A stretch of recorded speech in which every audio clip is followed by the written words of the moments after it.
All right, everybody. Tonight, we have another special guest speaker. Yep, all summer long, baby. All summer long. Tonight is a special one, though, because oftentimes he's behind the scenes, and sometimes you see him, sometimes you don't. He likes to sneak out of the crow's nest every now and then to play a game with us. But tonight, he's going to be bringing the word. I'm super excited. This will be his first time speaking in front of people. And so y'all help me welcome Evan.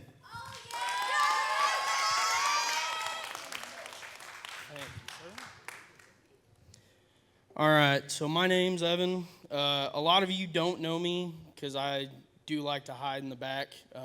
You get me face-to-face with one person, I can talk a million years. You put me in a crowd, and it usually doesn't go like that.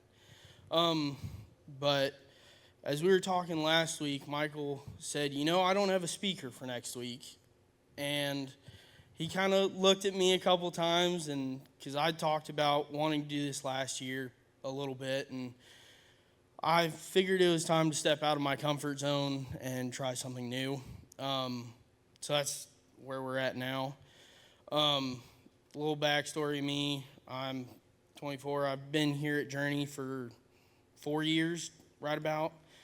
I came to know Christ right here in this room, over there in that corner, one altar service in the middle of COVID.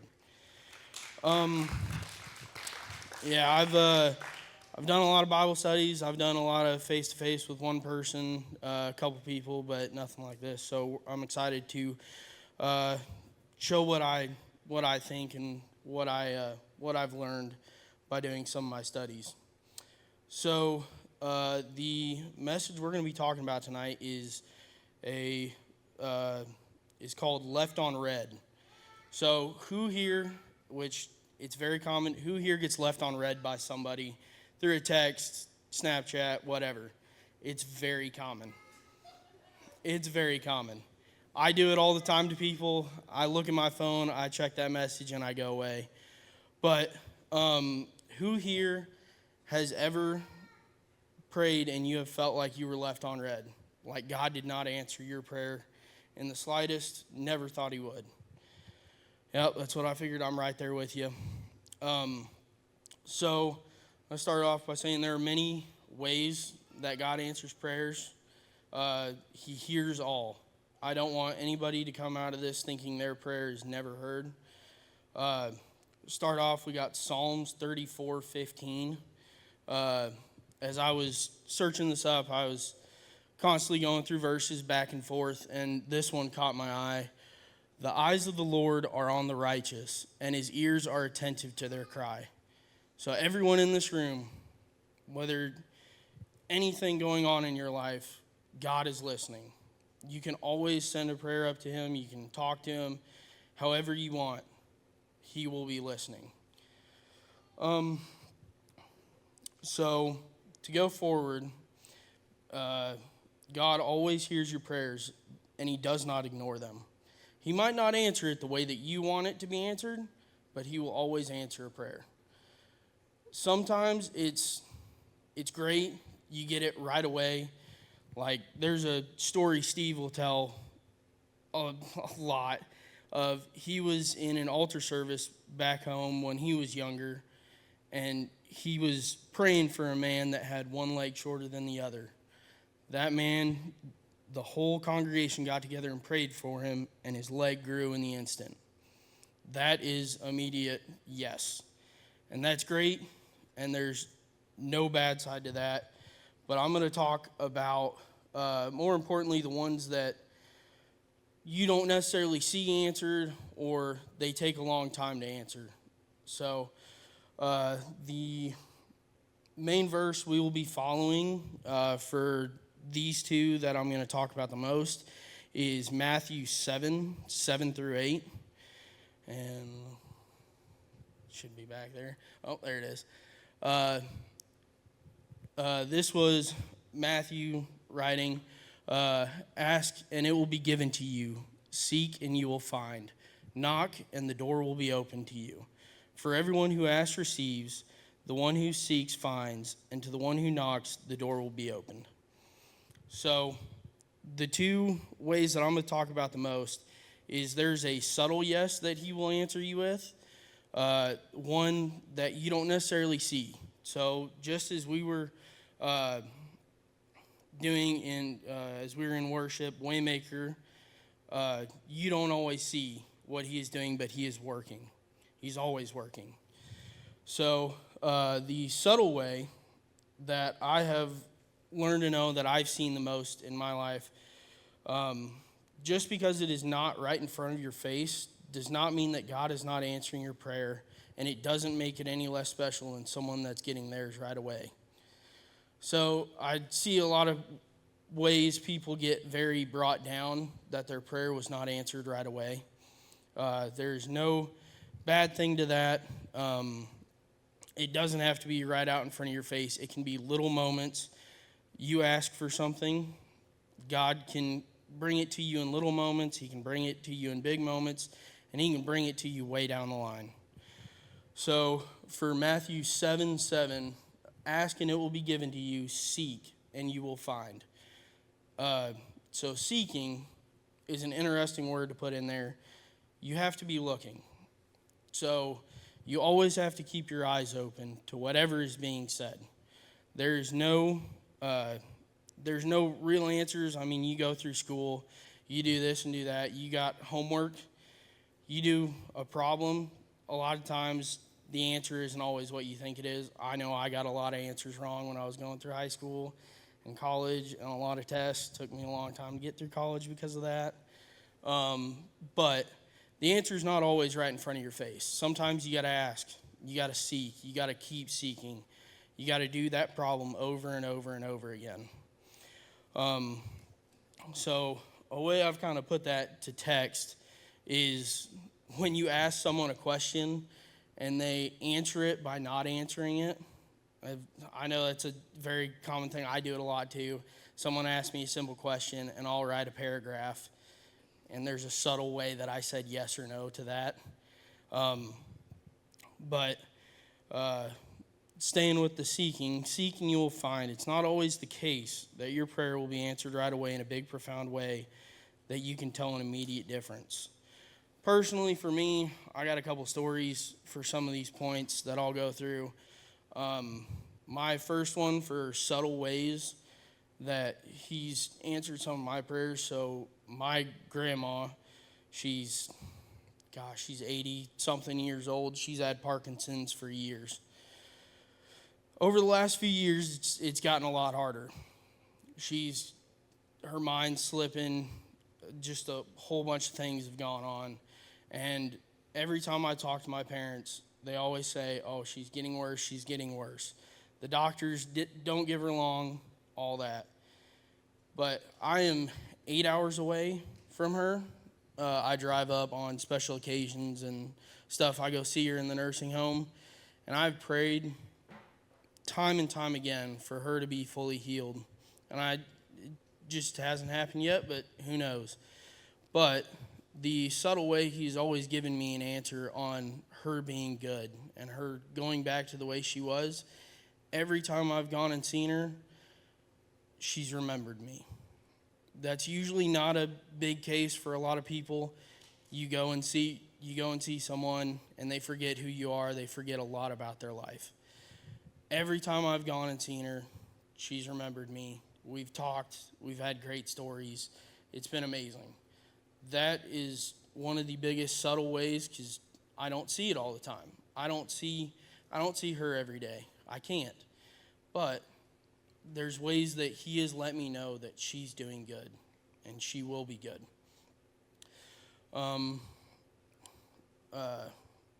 Secondly, our kind of harder one is waiting. I know that's a very uncommon thing that a lot of people don't like anymore, is waiting on anything. I mean, who likes to wait, especially whenever you're going through the drive-thru at your favorite fast food? Who wants to sit there and wait for 5-10 minutes to get your food? Nobody. You want it, boom, they're done. That's why they have the apps. Makes it so much easier. But waiting can bring some of the strongest stories that have come from the Bible in people's lives. One that spoke out to me was Abraham. It is Romans 4:18 through 21, I believe. I think I had this one on there, so yeah. Yet he did not waver through unbelief regarding the promise of God, but was strengthened in his faith and gave glory to God, being fully persuaded that God had power to do what he had promised. So we have been promised that anything we ask will be answered. So that's Trusting God. That was one of my favorite songs of all time. I wanted them to sing that really badly tonight. So it says over and over again, I seek the Lord, and he heard and he answered. So going through this, you can see he was strengthened in his faith because he kept seeking God. Abraham was a man that he went through many hardships, and one of his biggest that he had to wait years and years on was waiting for his son Isaac. So he went through many times of, he tried finding, they thought of little loopholes to get his son. God promised him a son. He tried getting a son. God rejected those sons that he had, and at the age of 100, he had his final son. So he had to wait, I believe it was 30 years, somewhere around there. It was around 30 years to wait for his son. And to have a son at 100, I couldn't imagine having a son at like 60. Kids are a lot of work. I know Chris understands that. And I know Michael understands. I couldn't imagine having 4. Not me. But there's a reason to wait. So there is, let me go through this. Yeah. He waited faithfully with God. He put his trust in the Lord to answer anything he would have and to stand there knowing he didn't have the answers and he wouldn't find answers for himself. I mean, I don't know about you, but I'd get pretty angry waiting years after year after year. That'd be pretty heartbreaking to realize that you have to wait. But I know I've got a story about waiting, and it actually happened years and years ago when I was like 9 or 10. I was up at a church in Iowa, and I prayed for friends that would bring me to God, because I knew God, didn't really know that much about him, but I put my prayer in. Did I follow him all the way until then? No, not really. But it was my sophomore year of high school, I ran into a group of guys that 2 of them are actually back there in the sound booth, Kyle and Elijah, that even after a couple years, we did a lot of dumb things, but they started coming to church, and it took them months to get me to come. And I finally came, and that's when I ended up there. But it's a waiting game. I knew God through that whole time. I knew who he was. I didn't really know that didn't really think he was important in that time. And boy, was I wrong. Changed my life a million ways. But the story is just, don't be afraid to wait. It's not a bad thing. Waiting is a whole nother topic you could spend countless sermons on. And now my last question is, who has left God on red? Has there anybody that they felt a calling to do something and you have turned the other way? I've done it. A million other people have done it. It happens. And it's kind of a double-edged sword, because whenever you get mad at God for not answering your prayers, I know I have. It happens a lot. God's not really too happy with you whenever you don't accept his calling. I know I've had a moment where I've had the calling to pray for someone and the guilt that I have felt after not doing that. As I was sitting there, I remember one time I was at the library down at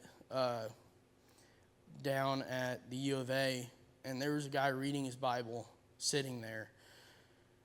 And a couple of his friends came up to him, or I thought were his friends, came up to him and started giving him a really hard time.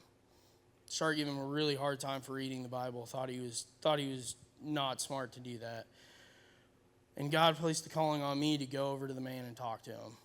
And I said, no way, not happening.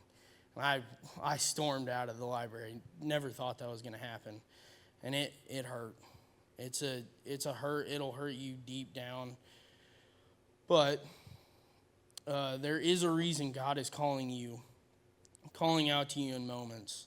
He can be challenging you to push past your worries and doubts, to know that he has your back, and to not be worried of what might come by talking about him.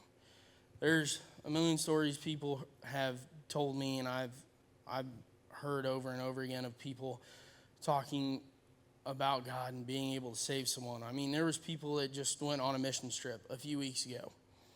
How easy would it have been to just sit there on the sidelines the whole time, not talk to anyone, and just go through it, think of it as a vacation? It's very easy to do whenever you go anywhere. But he called you to go there. He called you to go out and speak to people. And the great stories I heard whenever you came back and y'all sat up here and you talked about it, and the joy that everyone had there, that was amazing.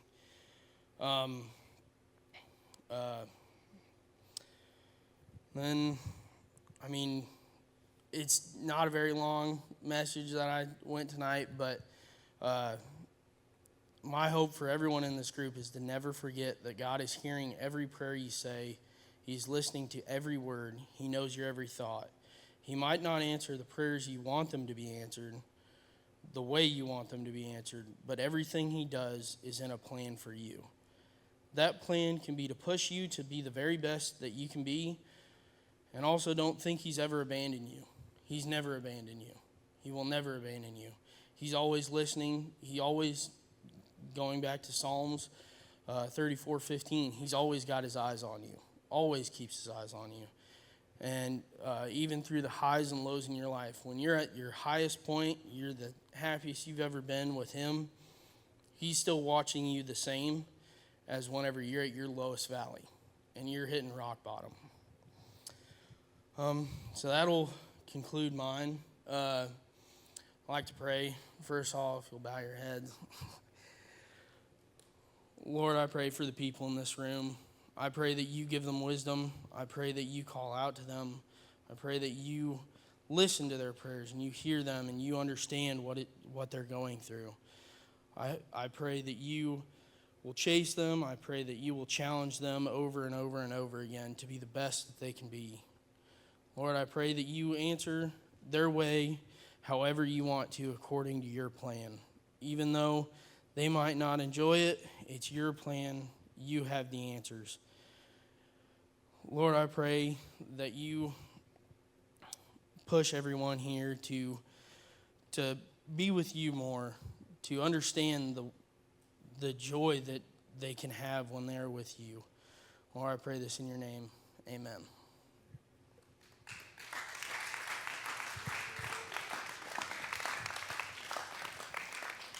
I don't know about y'all, but sometimes when I leave people on red, it's just because I get busy.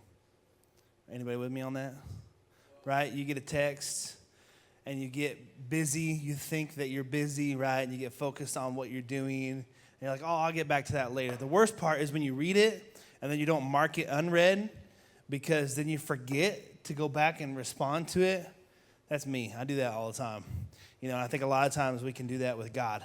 God can tell us to do something, or he can put a conviction on our heart. He can communicate something to us through the Holy Spirit. And we think, well, I'll do that later when I get to it, when I'm not busy, or I'll do that later when I'm older, or I'll do that later at another time. And what Evan is saying tonight is, man, don't leave God on red. When the Lord leads you to do something, respond appropriately. Follow him in obedience in what he leads you to do.